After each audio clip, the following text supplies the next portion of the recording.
महारानी Lakshmibai medical college Jhansi, जहां से दिल दहला देने वाली घटना जो तमाम सवाल पूछ रही है।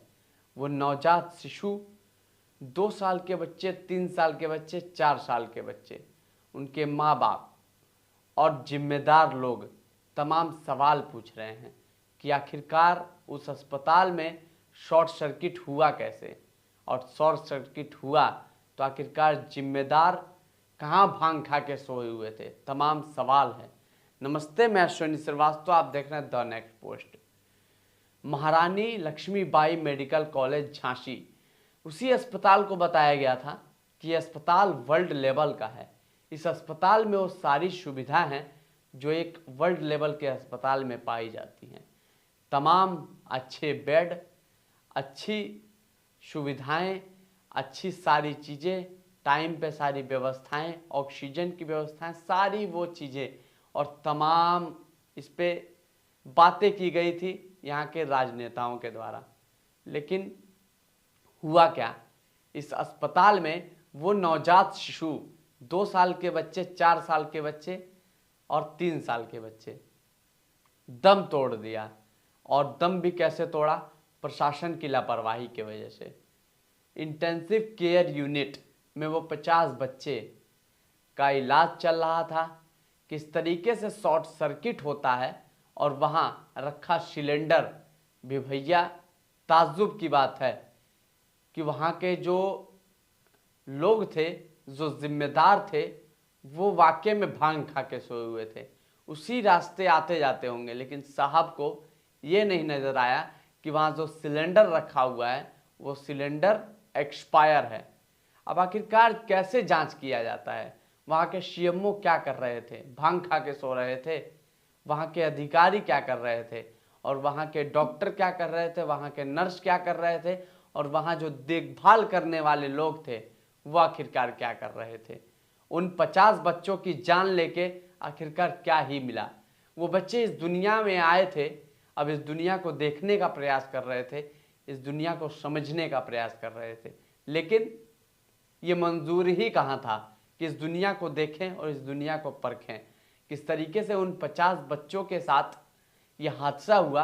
अस्पताल में शॉर्ट सर्किट हो जाता है और पूरे उस इंटेंसिव केयर यूनिट में रखे 50 बच्चे में से 10 बच्चे जल जाते हैं और वहीं पे उनका कंकाल बन जाता है। और वो बच्चे, जो 40 बच्चे थे, वो गंभीर रूप से घायल होते हैं। कुछ उस अस्पताल में उनका इलाज होता है तो कुछ को प्राइवेट अस्पताल भेज दिया जाता है।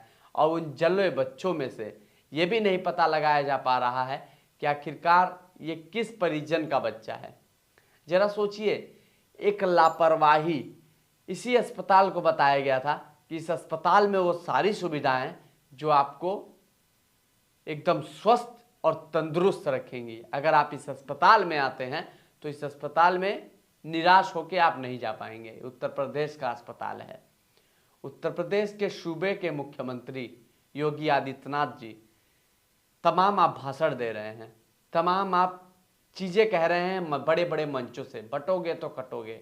साहब, ये अगर ये समय आप उन भाषण को छोड़ के अगर इस अस्पताल में जो बच्चे मरे हैं, इन जो यहाँ पे मौजूद लोग थे, मौजूदा अधिकारी थे, मौजूदा स्टाफ थे, उनके ऊपर अगर आपने कार्रवाई की होती या फिर आप अपने अधिकारियों के ऊपर शिकंजा कसे होते तो आज वो मासूम बच्चे मौत के कगार पे नहीं होते। वो 40 बच्चे जो अभी जिंदगी और मौत की लड़ाई लड़ रहे हैं, पता ही नहीं है कब वो भगवान को प्यारे हो जाएं। और वो 10 बच्चे तो बेचारे प्यारे ही हो गए, जिसमें तो अभी कल कुछ बच्चे 1-2 दिन पहले ही पैदा हुए थे। कुछ बच्चे 1 साल के थे तो कुछ बच्चे 2 साल के थे तो कुछ बच्चे 3 साल के तो कुछ बच्चे 4 साल के। तमाम वो बच्चे और उनके परिजन सवाल पूछ रहे हैं कि आखिरकार जो तमाम गाइडलाइन जारी की जाती है वो गाइडलाइन उस झांसी अस्पताल में क्यों नहीं अप्रूव हुई? उसमें क्यों एक ही डोर था बाहर निकलने का? क्यों उसमें कई डोर नहीं बनाए गए? अगर कोई अस्पताल है इंटेंसिव केयर यूनिट, वहाँ डोर तो होना चाहिए, कई डोर होना चाहिए। अगर कोई आपातकाल स्थिति आती है तो आखिरकार वो लोग कैसे भागेंगे, वहां किस तरीके से शॉर्ट सर्किट हो गया अचानक से, और वहां जो रखा सिलेंडर था वो आखिरकार एक्सपायरी क्यों था, ये इसकी जवाबदेही कौन देगा। हमारे टैक्स के पैसे से ना उस अस्पताल को चलाया जाता था। हमने क्या यही टैक्स दिया था, इसी दिन के लिए टैक्स दिया था कि उन 50 बच्चों को आग में झुलसा दिया जाए जो अब दुनिया में आए थे, दुनिया को देखने का प्रयास कर रहे थे। यही क्या उत्तर प्रदेश में सरकार चल रही है। वो 50 बच्चे बेचारे जो झुलस गए, 10 बच्चों की मौत हो गई और 40 बच्चे अभी जिंदगी और मौत की लड़ाई लड़ रहे हैं। जिम्मेदार साहब आपके बच्चे या फिर बड़े अधिकारियों के बच्चे उस अस्पताल में थोड़ी जाते होंगे कि ध्यान रखा जाएगा। वीडियो देखने वाले लोगों से एक चीज बताना चाहता हूं, अगर इनके बच्चे उस अस्पताल में इलाज कराने जाते हैं ना, या फिर ये लोग खुद या फिर इनके घर के कोई सदस्य उस अस्पताल में इलाज कराने जाता, तो अस्पताल वाकई में इतना मेंटेन होता जितना आप सोच नहीं सकते। लेकिन इनको क्या ही पड़ी है, बड़े बड़े अधिकारियों को, बड़े बड़े नेताओं को क्या ही पड़ी है। इनके घर वाले या इनके बच्चे या फिर ये खुद थोड़ी जा रहे हैं उस अस्पताल में इलाज कराने के लिए। अगर इलाज कराने जाते तब इनको पता होता कि वाकई में सुविधाएं चुस्त दुरुस्त रखी जाएंगी। इस तरीके से लॉलीपॉप पकड़ा के और ये पागल बनाने वाला काम ये नहीं करते। लेकिन इनके बच्चे तो अपोलो में जाएंगे, बड़े बड़े अस्पतालों में जाएंगे और ना जाने किस किस अस्पतालों में जाएंगे जहां इनको वो लग्जरी सुविधाएं मिलेंगी जो ये चाह रहे हैं। और इतना चुटकियों में इन लोग का इलाज हो जाएगा कि ये लोग वहां से तंदुरुस्त और सेहतमंद होके आएंगे। लेकिन यहाँ तो गरीब के बच्चे जाएंगे ना, जो मिडिल क्लास फैमिली है उनके बच्चे जाएंगे। तो आखिरकार इसको दुरुस्त क्यों रखा जाए।